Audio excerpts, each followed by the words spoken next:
Hello नमस्कार साथियों, आप सभी का स्वागत है अल्फा साइंस कोचिंग में। मैं अशोक वर्मा आप सभी का फिर से हार्दिक स्वागत करता हूं। आइए डिस्कस करते हैं टॉप 20 क्वेश्चन। जो भी साथी चैनल पर नए हैं वह चैनल को सब्सक्राइब कर ले, जिससे कि उनके पास क्लास का नोटिफिकेशन पहुंच सके। आज का फर्स्ट क्वेश्चन देखते हैं। आज का पहला क्वेश्चन है, डायलिसिस किससे संबंधित है। आपके पास 4 ऑप्शन दिए गए हैं, लीवर से, किडनी से, आँखों से या मस्तिष्क से। यहाँ पे आपका राइट आंसर हो जाएगा किडनी।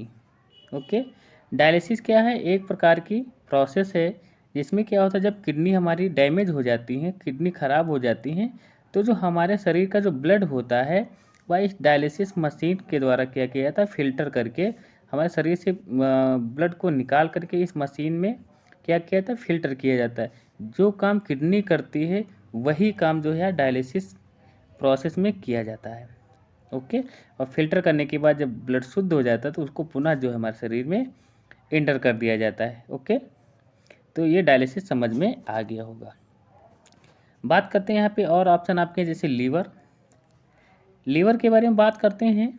लीवर क्या है? लीवर की जो स्टडी है उसे हम क्या बोलते हैं? हिपैटोलॉजी। क्या बोलते हैं? हिपैटोलॉजी। ओके, लीवर की स्टडी को क्या बोलते हैं? हिपैटोलॉजी बोलते हैं। बात करते हैं लीवर की, तो लीवर का जो वजन होता है वह 1.2 kg।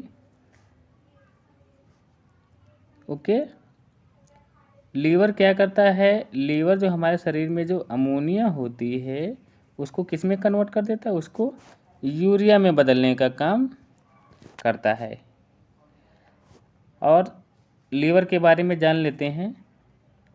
लीवर जो है हमारे शरीर की सबसे बड़ी ग्लैंड है। ओके, सबसे बड़ी क्या है? ग्लैंड है।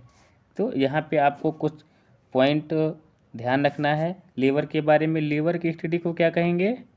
लीवर से संबंधित जो भी हम पढ़ाई करते हैं उसको क्या बोलते हैं? हिपैटोलॉजी के अंतर्गत पढ़ा जाता है। सेकंड क्या है? लीवर का भार कितना रहता है? लगभग 1.5 kg का। लीवर क्या करता है? अमोनिया जो होती है ये नाइट्रोजनी पदार्थ होते हैं जो कि हमारे शरीर के लिए काफ़ी हानिकारक होते हैं। इनको यूरिया में कन्वर्ट करके और फिर हमारा किडनी के माध्यम से फ़िल्टर करके इनको शरीर के बाहर निकाल दिया जाता है। और ये कैसी ग्लैंड है? हमारे शरीर की सबसे बड़ी ग्रंथि है। क्लियर है? नेक्स्ट क्वेश्चन तरफ बढ़ते हैं। अगला क्वेश्चन है, प्रति मिनट किडनी के माध्यम से औसत रक्त प्रवाह कितना होता है? 1 मिनट में जो है किडनी कितना ब्लड जो है हमारे शरीर में फिल्टर करती है। ओके, तो यहाँ पे आपके पास 4 ऑप्शन हैं, 1000 सीसी, 1200 सीसी, 200 सीसी या 500 सीसी। तो यहाँ पे आपका राइट आंसर हो जाएगा 1200 सीसी। बात करते हैं सीसी क्या होता है। सीसी का मतलब है cubic centimetre. Cubic centimetre. Okay, clear है? अगला क्वेश्चन देखते हैं। अगला क्वेश्चन है, जब किडनी खराब हो जाती है तो डैश का संचय होता है। किडनी के खराब होने से हमारे शरीर में किन किन पदार्थों की मात्रा बढ़ने लगती है, जिससे कि हमारे शरीर की जो बायोलॉजिकल प्रोसेस होती है उसको डिस्टरबेंस होने लगता है। ओके, तो शरीर में शरीर का चक्कर आना, शरीर में सूजन उत्पन्न होना, ये सभी मतलब होने लगता है। तो यहाँ पे आपके 4 ऑप्शन दे रखे हैं। शरीर में वसा, शरीर में प्रोटीन, रक्त में शुगर की मात्रा बढ़ने लगती है या फिर रक्त में नाइट्रोजन युक्त अपशिष्ट पदार्थ बढ़ने लगते हैं। तो यहाँ पे आपका डी ऑप्शन सही हो जाएगा। ब्लड में जो है नाइट्रोजन युक्त आपके जैसे अमोनिया, यूरिया, बहुत से और से होते हैं नाइट्रोजन पदार्थ जो कि ब्लड में घुले रहते हैं। क्यों? अब क्या होता है, किडनी हमारी डैमेज हो गई तो इनको फिर फिल्टर कौन करेगा? अब फिल्टर जब हो नहीं पाती तो ये जो है रक्त में ही मिक्स रहते हैं और हमारे शरीर में ही घूमते रहते हैं। क्लियर? अगला क्वेश्चन देखते हैं। अगला क्वेश्चन है, टिटनेस बीमारी को किस नाम से जाना जाता है? जो टिटनेस है उससे किस नाम से जानते हैं? यहाँ पे आपके पास 4 ऑप्शन हैं। पहला ऑप्शन है गैंग्रीन, दूसरा है दाद, तीसरा ऑप्शन है लॉक जबड़ा, चौथा है काली खांसी। यहाँ पे आपका सही आंसर हो जाएगा लॉक जबड़ा। ओके, अब बात करते हैं लॉक जबड़ा की। जो टिटनेस है यह जो है बैक्टीरिया से होने वाली बीमारी है। ओके, बैक्टीरिया से होने, इसमें क्या होता है, जो हमारे शरीर का जो तंत्रिका तंत्र होता है यह जो है बैक्टीरिया उसको प्रभावित करता है। ठीक है, जिससे कि मांसपेशियां सिकुड़ने लगती हैं। क्या करता है, तंत्रिका तंत्र को प्रभावित करता है। मांसपेशियां जो है ये सभी क्या है, लक्षण हैं। मांसपेशियां सिकुड़ने लगती हैं यानी हाथ पैरों में ऐंठन होने लगती है। क्लियर है। बात करते हैं दाँत की। दाँत जो है ये कवक के द्वारा होता है। किसके द्वारा होता है, फंगस के द्वारा होता है। क्लियर। काली खांसी, इसे कुकुर खांसी भी बोलते हैं। आम भाषा में क्या कहते हैं, कुकुर खांसी। तो कुकुर खांसी जो है यह भी किससे होता है, कुकुर खांसी भी जो है यह भी बैक्टीरिया से होने वाला रोग है। ओके, किससे होता है, बैक्टीरिया से होने वाला रोग है। बात करते हैं गैंग्रीन, यह भी एक बीमारी है, लेकिन ये आपको नया नाम लग रहा होगा, लेकिन नया नाम नहीं है। गैंग्रीन में क्या, जैसे कभी कभी किसी व्यक्ति के हाथ या पैर में कहीं भी चोट लग जाती है, फिर उसके बाद वह भाग सही नहीं हो रहा होता है। ठीक है, तो वहाँ पे सड़न उत्पन्न हो जाती है। ठीक है, उसे क्या कहते हैं, गैंग्रीन बोलते हैं। राइट, सड़न रोग बोलते हैं। क्लियर। अगला क्वेश्चन देखते हैं। अगला क्वेश्चन है नेमेटोड के कारण होने वाले रोग। आपके 4 ऑप्शन हैं, फाइलेरिया, फ्लोरोसिस, एन्सेफलाइटिस, कुष्ठ रोग। ओके, तो यहाँ पे आपका सही आंसर क्या हो जाएगा, फाइलेरिया। फाइलेरिया में क्या होता है, फाइलेरिया में क्या होता है, हमारे जो शरीर के अंग होते हैं उनमें स्वेलिंग आ जाती है। ओके, तो वो काफ़ी भारी हो जाता है, जिसे हम हाथी पाँव भी बोलते हैं। क्या बोलते हैं, फाइलेरिया। यदि पैर में हो गई तो पैर क्या हो जाता है, काफ़ी मोटा हो जाता है। ठीक है, तो इसे क्या कहते हैं, हाथी पाँव। ओके, हाथी पाँव भी बोलते हैं। क्लियर है। और ये किसके द्वारा होता है, ये निमेटेड को द्वारा होता है। क्लियर। बात कर लेते हैं यहाँ पे इंसेफ्लाइटिस। इंसेफ्लाइटिस में क्या होता है, इसे हम मस्तिष्क ज्वार भी बोलते हैं। क्या बोलते हैं, मस्तिष्क ज्वार। इसमें क्या होता है, जो मस्तिष्क में जो झिल्लियाँ पाई जाती हैं उनमें स्वेलिंग हो जाती है। ओके, स्वेलिंग होने के कारण जो है हमारे मस्तिष्क में दर्द उत्पन्न होने लगता है। उस फिर बीमारी को क्या कहते हैं, एन्सेफ्लाइटिस बोला जाता है। ओके, अगला क्वेश्चन देखते हैं। निम्नलिखित में से कौन सा युग्म एक दूसरे से मेल खाता है। यहाँ पे कौन कौन से मेल जो कौन कौन से ऐसे ऑप्शन हैं जो सही हैं, मेल खाते हैं। तो पहला देखते हैं मोतियाबिंद। मोतियाबिंद जो है थायराइड से संबंधित है, थायराइड ग्रंथि से। ये क्या हो जाएगा, गलत हो जाएगा। ओके, क्योंकि मोतियाबिंद कहाँ होता है, आँख में होता है। पीलिया लीवर से, ये आपका सही हो जाएगा। टाइफाइड फेफड़ों से, ये गलत हो जाएगा, क्योंकि टाइफाइड जो हमारी आंतों में स्वेलिंग के कारण होता है, और ये किसके द्वारा होता है, बैक्टीरिया के द्वारा होता है। निमोनिया, ये क्या आँख से संबंधित है, ये गलत हो जाएगा, क्योंकि निमोनिया जो है ये जो है फेफड़ों से संबंधित बीमारी है। क्लियर, तो यहाँ पे बी आपका राइट आंसर हो जाएगा। नेक्स्ट क्वेश्चन तरफ बढ़ते हैं। अगला क्वेश्चन क्या है, दांतों पर निर्मित प्लैक्स किससे बने होते हैं। यहाँ पे प्लैक्स की बात की जा रही है, आपने देखा होगा जो दांत होता है, दांतों पे धब्बे पड़ जाते हैं। ठीक है, जैसे ब्राउन कलर का, या ठीक है गंदे आपको दांत आपके जो है धब्बे दांतों पे दिखने लगते हैं, तो वही पूछ रहा है यहाँ पे, ये किसके कारण होता है? खाद्य कण से। दूसरा ऑप्शन है आपका खाद्य कण और लार से। तीसरा ऑप्शन है आपका खाद्य कण, लार और मुख एसिड से। चौथा ऑप्शन है आपका खाद्य कण, लार, मुख एसिड और बैक्टीरिया। तो यहाँ पे ये सभी होते हैं। ओके, ऑप्शन सभी सही हैं, लेकिन यहाँ पे क्या है, इन चारों की बात एक साथ की गई है। ठीक है, तो इसीलिए आपने देखा होगा कि हम लोगों से क्या बोला जाता है कि सोने से पहले ब्रश करना चाहिए, जिससे कि क्या है, यदि भोजन का कोई कण हमारे मुख के अंदर है तो ब्रश करने से बाहर निकल जाएगा। ओके, नहीं तो फिर रात भर क्या रहेगा, हमारे दांतों में ही फंसा रहेगा। ठीक है, फिर उससे आगे चल के क्या हो जाता है, हमारे दांत खराब होने लगते हैं, क्योंकि जब भोजन का कण सड़ता है तो वह एसिडिटी पैदा करता है। क्लियर, इसलिए ऐसा होता है। अगला क्वेश्चन है, हड्डियों और दांतों के गठन के लिए निम्नलिखित में से क्या आवश्यक है? जो हड्डियां हैं और दांत हमारे जो हैं वो बने किस पदार्थ से हैं? क्लियर, तो उसके बारे में यहाँ पे पूछ रहा है। पहला ऑप्शन आपका सोडियम और पोटेशियम। दूसरा ऑप्शन है आपका लोहा और कैल्शियम।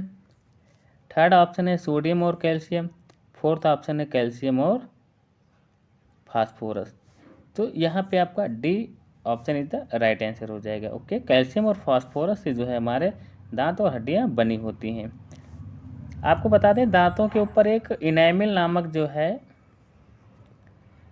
नामक एक पदार्थ पाया जाता है, जिससे कि हमारे दांत काफ़ी चमकदार होते हैं और यह हमारे शरीर का सबसे मजबूत जो है भाग होता है।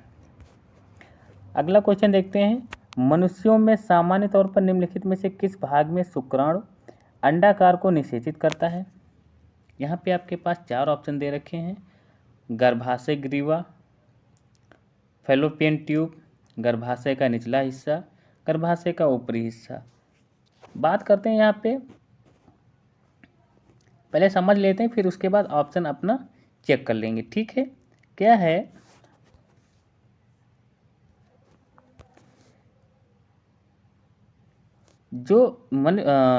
जो हमारा जो गर्भनाल होता है, मनुष्य का जो गर्भनाल होता है, वो इस प्रकार से कुछ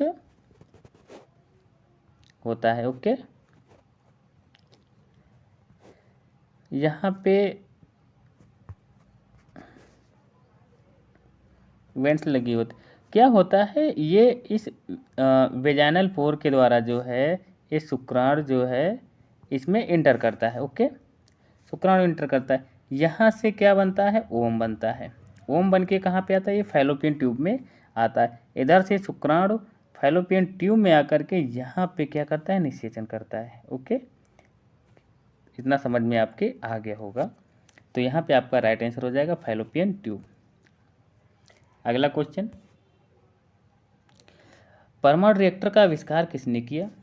जो एटॉमिक रिएक्टर होते हैं हमारे, रिएक्टर होते हैं सॉरी, जहाँ पे हम क्या करते हैं, यूरेनियम 235 का विखंडन करते हैं, जिससे फिर एनर्जी प्राप्त करते हैं।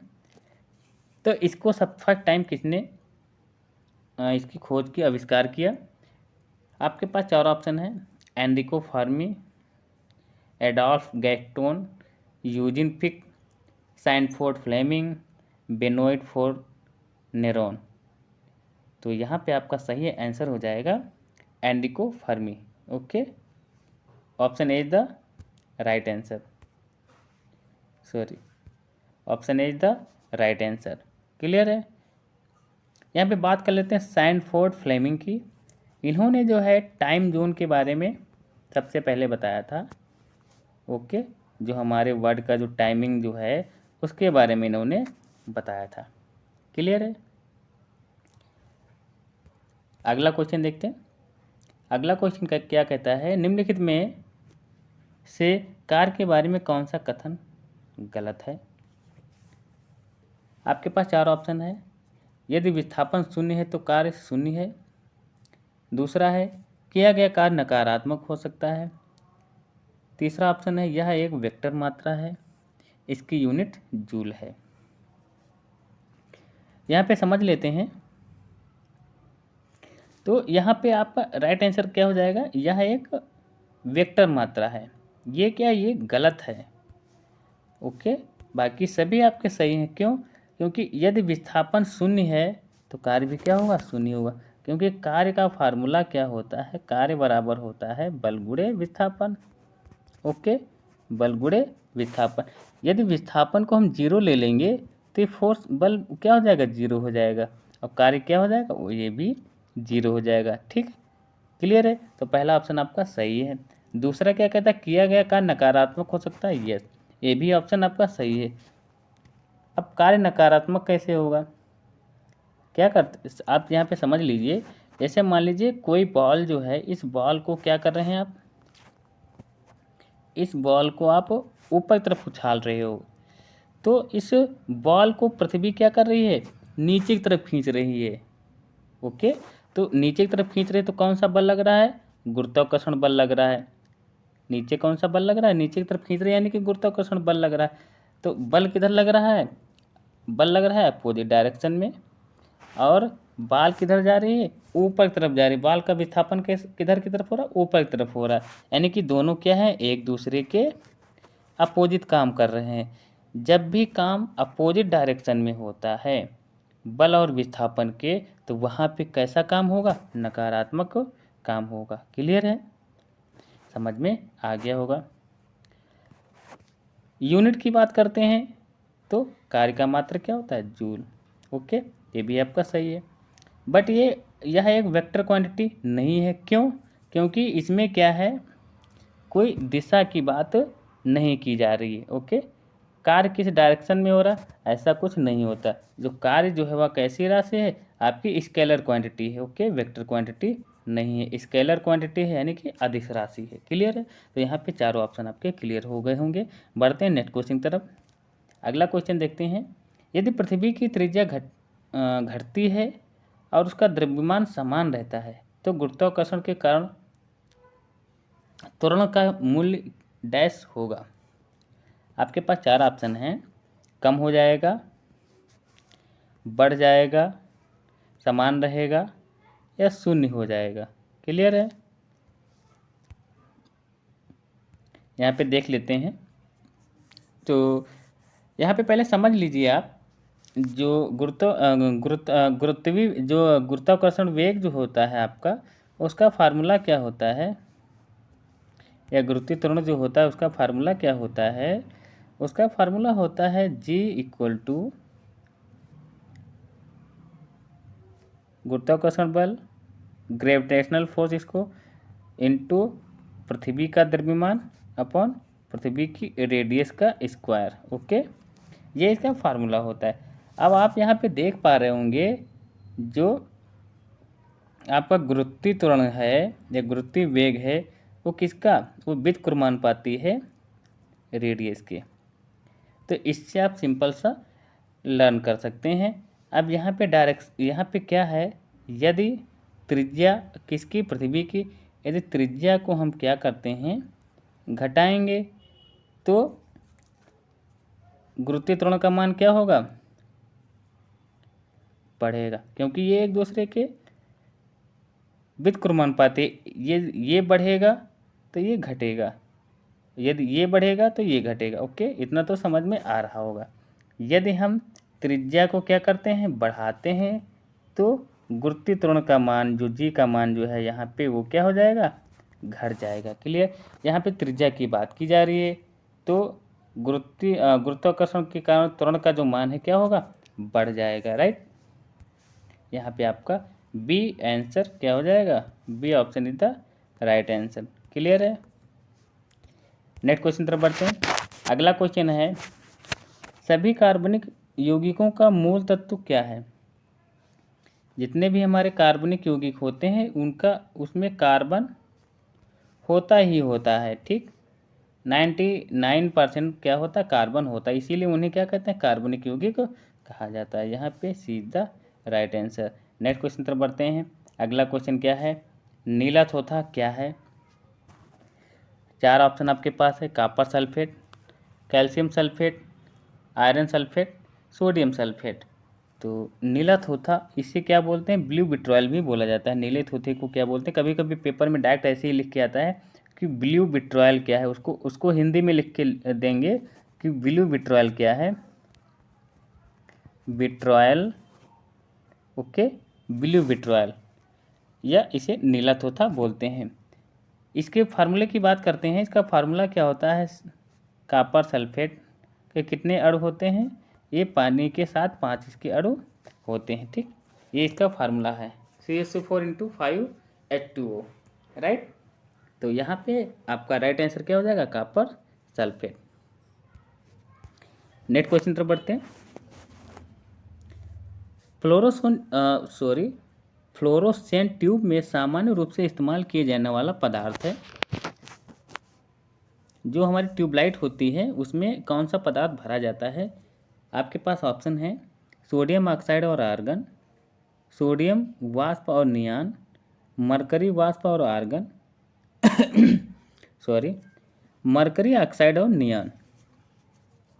तो जितने भी हमारी ट्यूबलाइट होती हैं उनमें जो, जैसे आपने देखते थे कि जो पहले हमारी ट्यूबलाइट आती थी, लंबी सी ट्यूबलाइट, ठीक है, उनमें जो है मरकरी का वाष्प और आर्गन गैस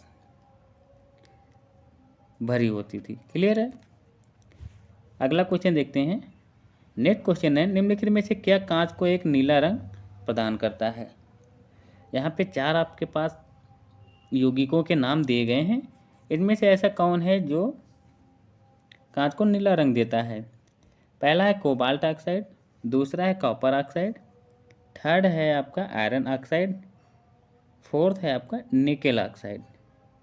तो यहाँ पे आपका राइट आंसर हो जाएगा कोबाल्ट ऑक्साइड, ठीक।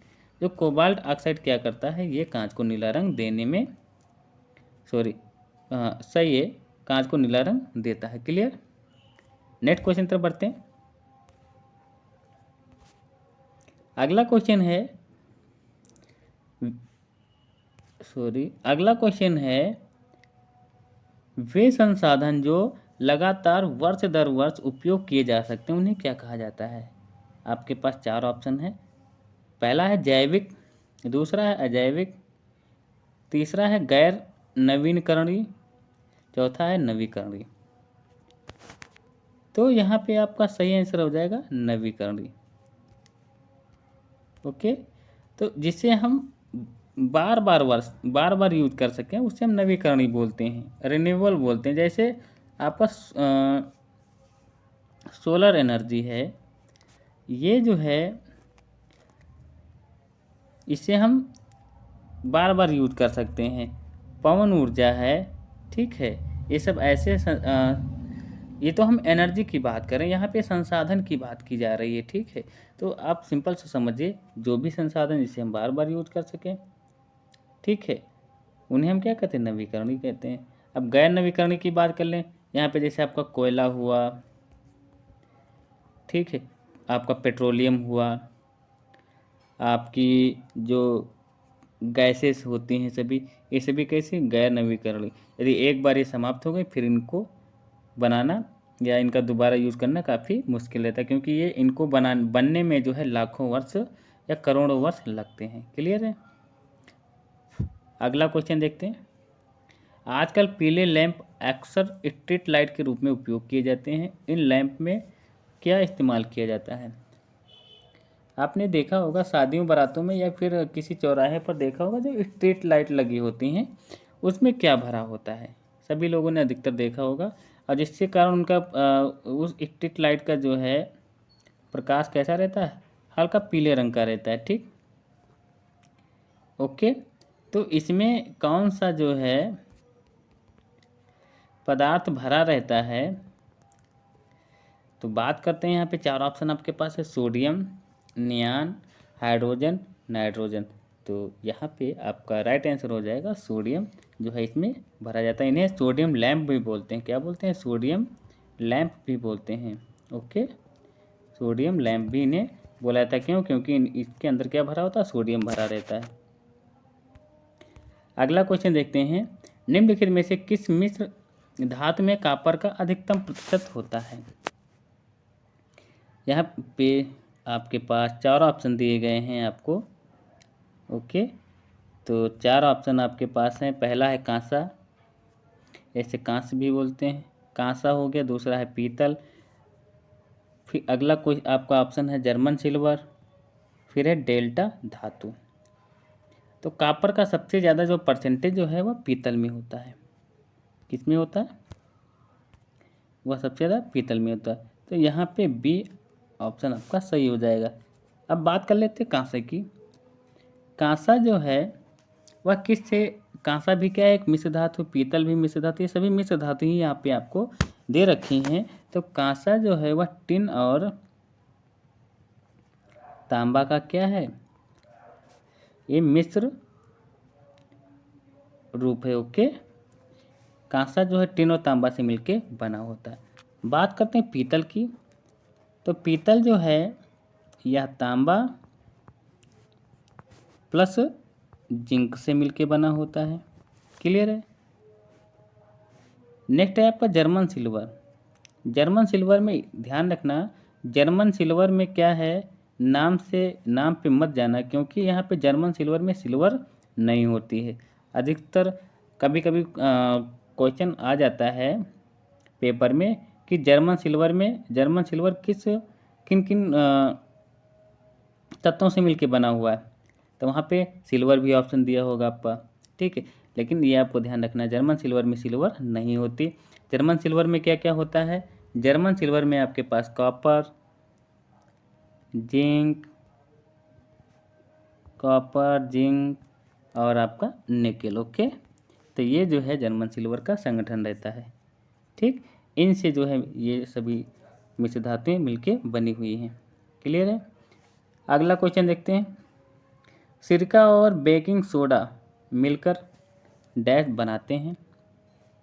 आपके पास चार ऑप्शन है, तांबा बनाते हैं, कार्बन डाइऑक्साइड बनाते हैं, कॉपर सल्फेट बनाते हैं, मैग्नीशियम ऑक्साइड बनाते हैं।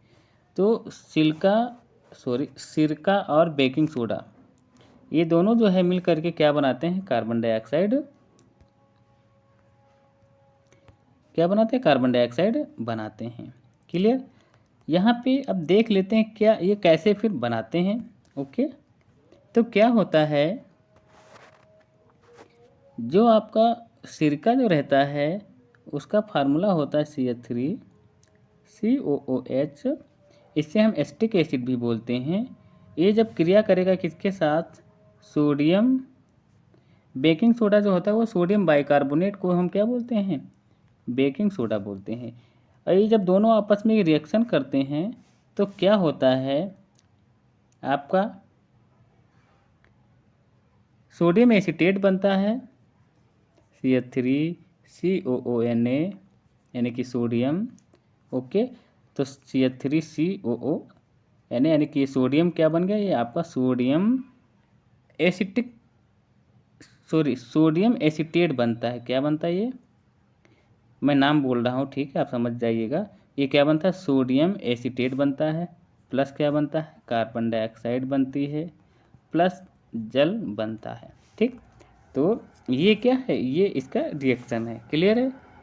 इसको हम क्या बोलते हैं, एसिटिक एसिड। सिरका क्या है हमारा, एसिटिक एसिड। सिरके का ये फार्मूला है, बेकिंग सोडा ये फार्मूला है। और जब दोनों आपस में क्रिया करते हैं तब जो है कार्बन डाइऑक्साइड गैस निकलती है। ओके, तो यहाँ पे बी आपका राइट आंसर हो जाएगा। अगला क्वेश्चन देखते हैं, क्रिस्टलीकरण किसका उदाहरण है। आपके पास चार ऑप्शन दे रखे हैं। पहला है भौतिक परिवर्तन, दूसरा है रासायनिक परिवर्तन, तीसरा है रासायनिक अभिक्रिया, चौथा है गैल्वेनीकरण। तो यहाँ पे आपका राइट आंसर हो जाएगा फिजिकल प्रोसेस आपका। ठीक, यानी कि फिजिकल परिवर्तन, यहाँ पे फिजिकल चेंज हो जाएगा आपका, भौतिक परिवर्तन A is the right answer. Okay, next question पर बढ़ते हैं। अगला क्वेश्चन हमारा है, समतल दर्पण की वक्रता त्रिज्या क्या होती है। तो समतल दर्पण की वक्रता त्रिज्या आपकी क्या होती है, 0, 1 या अनंत होती है, 1 और अनंत के बीच होती है।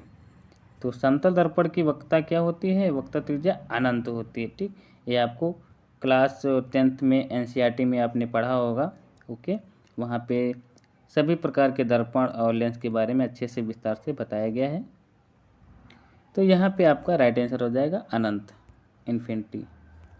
अगला क्या है, अगला क्वेश्चन है, यूनिवर्सल स्टैंडर्ड टाइम का आविष्कार किसने किया? आपके पास 4 ऑप्शन है। Enrico Fermi, Adolphe Gaston Eugene Fick, Sandford Fleming, Benoit Fourneyron. यहाँ पे हमें लग रहा है ये क्वेश्चन रिपीटेड है अपना, लेकिन यहाँ पे आपका राइट आंसर हो जाएगा Sandford Fleming. Okay, C is the right answer.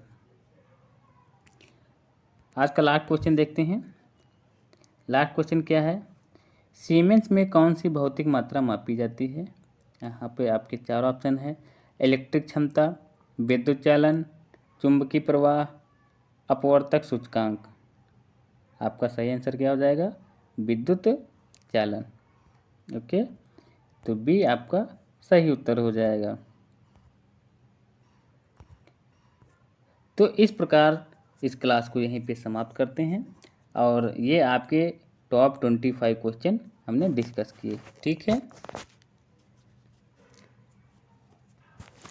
अब मिलते हैं आपको नेक्स्ट क्लास में। इस वीडियो को ज़्यादा से ज़्यादा अपने दोस्तों के पास शेयर कीजिएगा और इस चैनल को सब्सक्राइब कर लीजिएगा। जय हिंद, जय भारत।